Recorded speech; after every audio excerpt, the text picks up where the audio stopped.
और माननीय मंत्री जिला पर करने का काम करें।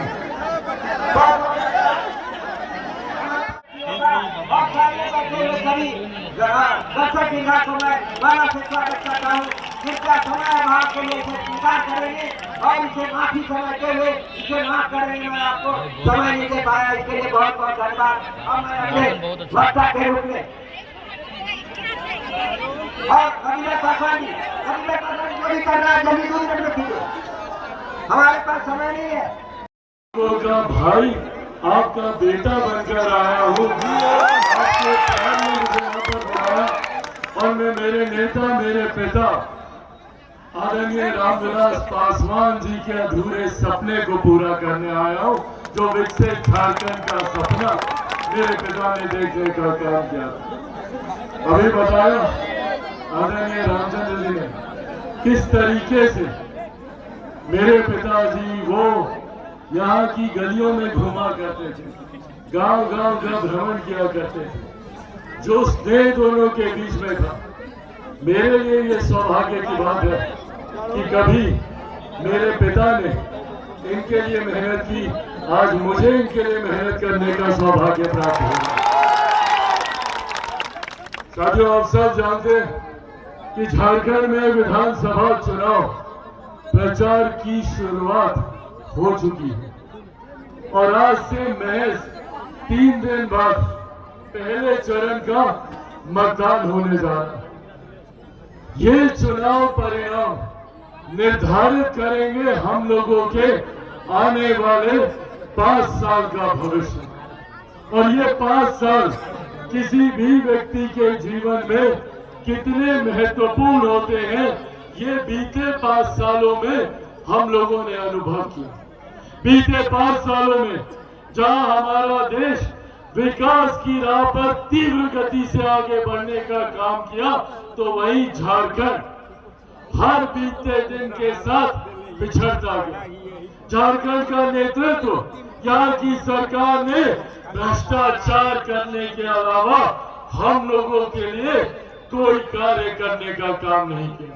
सोचिए, जहाँ देश ही नहीं दुनिया में हमारे प्रधानमंत्री जी नई लोकप्रियता को हासिल करते रहे, जहाँ अलग अलग देशों के नेता हमारे प्रधानमंत्री को सम्मान देते रहे, तो वही झारखंड को शर्मसार होना पड़ा, में जेल जाने का काम करते हैं। साथियों, आज ये वक्त है जहां हम लोगों को चुनना है और चुनाव कोई बहुत कठिन नहीं है। विकास और विनाश के बीच में ही ये चुनाव है। विनाश कैसे हो सकता है एक इतने खूबसूरत राज्य का, ये पिछले 5 सालों में हम लोगों ने देखा। और विकास इतने बड़े देश का कैसे हो सकता है, वो प्रधानमंत्री नरेंद्र मोदी जी के नेतृत्व में हम लोगों ने देखा। बस चुनाव इन दोनों के बीच करना। पहली बार देश में एक ऐसे प्रधानमंत्री आए जिन्होंने जात पात धर्म मजहब से उठकर सिर्फ और सिर्फ देश के गरीब लोगों को मुख्य धारा के साथ जोड़ने का काम किया। आज अब इतनी भारी संख्या में यहाँ पे महिलाएं मौजूद हैं। खुशी होती है मुझे कि पहली बार आजादी के 75 सालों में देश के किसी प्रधानमंत्री ने महिलाओं के सम्मान की चिंता की।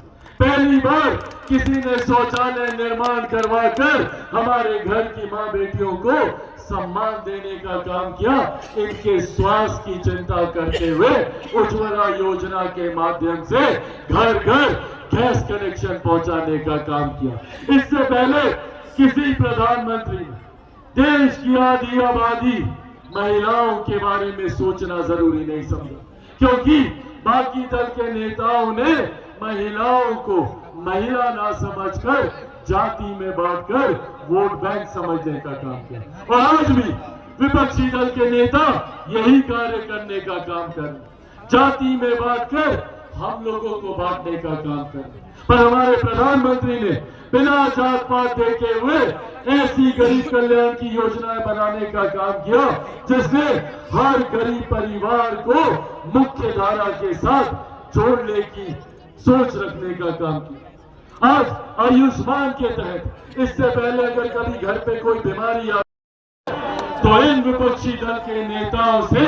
हमारी गरीब कल्याण की योजनाओं को ये लोग आए तो जो राशन मिलता है वो बंद हो जाएगा, जो मुफ्त का इलाज होता है वो बंद कर दिया जाएगा, क्योंकि ये लोग मेरे प्रधानमंत्री नरेंद्र मोदी जी को कम दिखाने के लिए आप लोगों को भी नुकसान पहुंचाने से बाज नहीं आते। इसीलिए साथियों, ये जिम्मेदारी हम सब की बनती है, और खास तौर पर आज जब मैं यहाँ पांडु की धरती पर मौजूद हूँ तो मैं जानता हूँ कि आप सबको ये पता है कि कौन सही मायनों में आपके लिए संघर्ष करता है, कौन सही मायनों में आपके हक की आवाज उठाने का काम करेगा।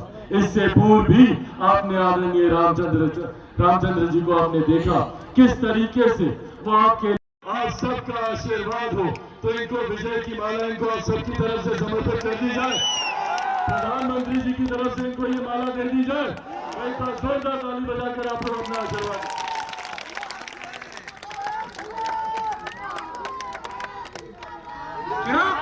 जिंदाबाद, जिंदाबाद, जिंदाबाद,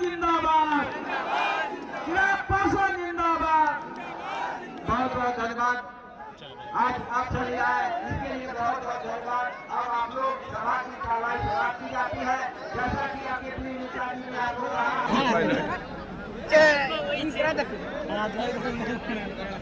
इनका सचाव दे अरे ढकोल मत पाकी टोकरी में हाथ मत डालिए।